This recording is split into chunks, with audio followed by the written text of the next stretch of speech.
Hey guys, Freedom Voice here. I want to do a video quickly on the cell phone technology that law enforcement uses to track people. It's very interesting technology, and I believe this gentleman explains it very, very well. It's a technology that's being used a lot on targeted individuals. It's also being used on the alphabet agencies like the FBI and CIA and so forth.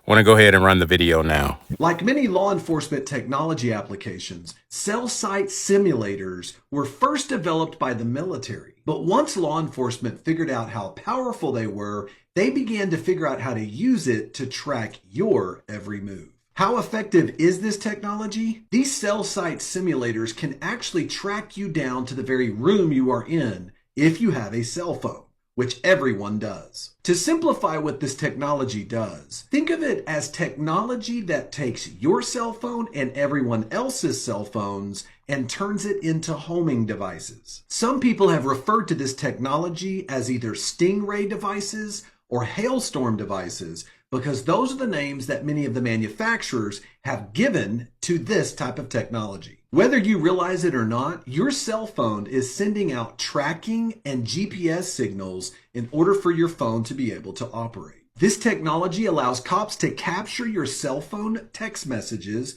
as well as incoming calls and numbers you are dialing out for outgoing calls, as well as other intimate details you have on your smartphone.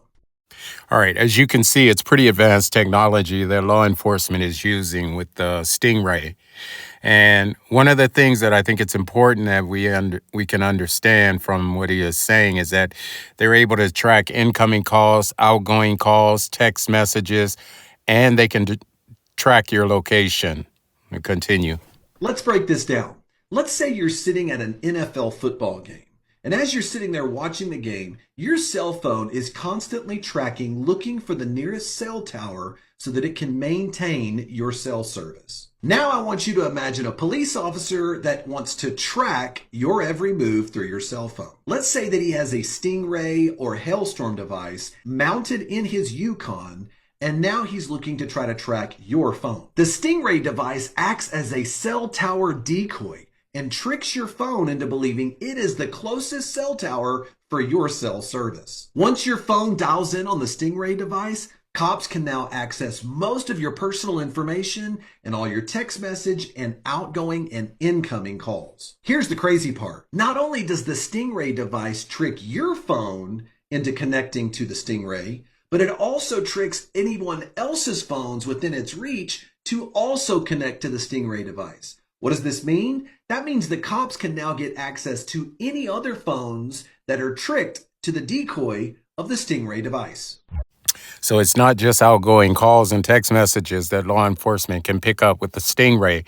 They can pick up personal information, and not just from your phone, but also from your family's phone, from your friend's phone, anyone in your vicinity. They can pick up the same information. They can gather it, they can categorize it, and they can log it for either present use or future use.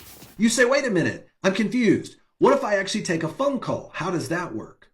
Well, here's where the Stingray gets really tricky. It actually sends the actual communication and the cell phone call to the true cell phone tower so that you never lose any service. But at the same time, it's gathering all your data and all your information so that the cops can track you and know exactly where you're at. Now, cops justify the use of this technology by claiming they're only targeting certain individuals' phones. But unfortunately, the technology doesn't work that way. Instead, these cell site simulator devices, they trick everybody's cell phone within its reach, and they are now able to gather everyone's personal information, and we are supposed to just trust that the police will not misuse or abuse this information to violate our privacy rights. Police departments have been using this technology all over the country, and they've been doing so for years. But they're very tight-lipped about it, and they don't like to talk about in what capacity they are using it. I think it's pretty clear that law enforcement is using a special software or special technology to sort of spy on people in the community. and it doesn't discriminate. I mean, it picks up everybody's cell phone signal transmissions, private information, and all the rest all at one time. You're going to find in as we continue, you're going to find out that they use it for targeting people as well. In fact, at least 75 agencies in 27 states have purchased this technology, and they are actively snooping on you right now. Here is the crazy part. Nearly every federal agency, including the IRS and the ATF, have used this cell site simulator technology, like the Stingray, to snoop on people all over the country. How do we not know more about this technology? Well, primarily it's because law enforcement agencies have signed non-disclosure agreements regarding not only the purchase of the technology, but also the subject matter of the technology. And they signed these with manufacturers. Why do they sign them? So that way none of this information is made available to the public. Think about how crazy this is. We learned from the case of Andrews versus Baltimore City Police Department. You know, this is not the only type of technology that law enforcement and the federal agencies are using on citizens, local citizens. When you consider the fusion centers and when you consider all of the technology that's being swapped across agencies, whether it be federal, local, state, even private industries, there's a lot of information being passed back and forward on you and I on a daily basis.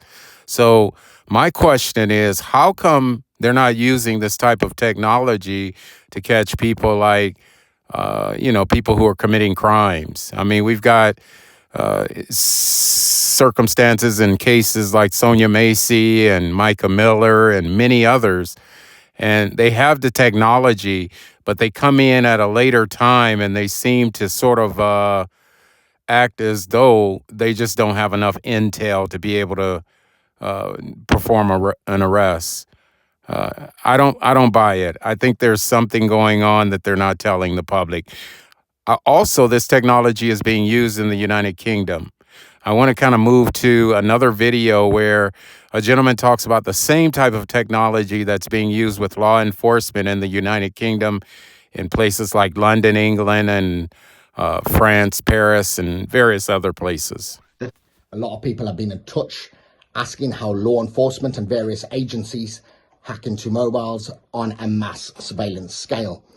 Here I will explain as best I can for the majority of the people out there who do not understand how the process works.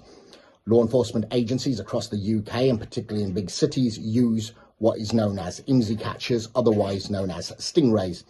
These devices simulate a mobile cell phone tower and trick your mobile phone into connecting to them. Once your mobile phone is connected to them, they can control your mobile device. They operate in two ways, either a passive way, which obviously sits in a passive mode and idle mode in the background and monitors data traffic that passes through them. This can monitor phone calls, text messages, etc. They then can use these in what they call an active manner. So this means that they can activate microphones on mobile phones to listen into conversations that are going on. So if you do not have a mobile phone on you, but someone near you has a mobile phone, your voice can also be captured.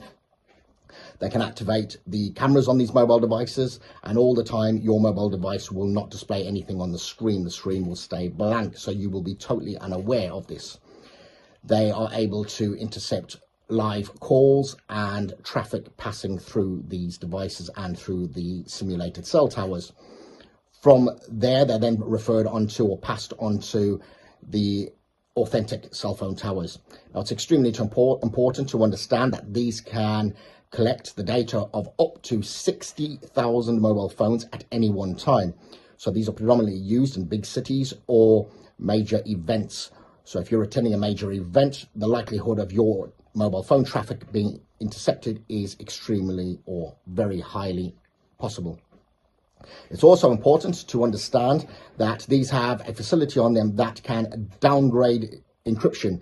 So if you're operating on a mobile phone that you think is super secure, or are using an operating system that you think is impenetrable, that is totally incorrect. If you think your traffic will not be downgraded, all traffic passing through they are able to download the encryption of traffic going through, including remove the encryption entirely as well. So if you are operating on any chat platforms that you think are encrypted, these have the ability to decrypt the content passing through. It's really important to understand this.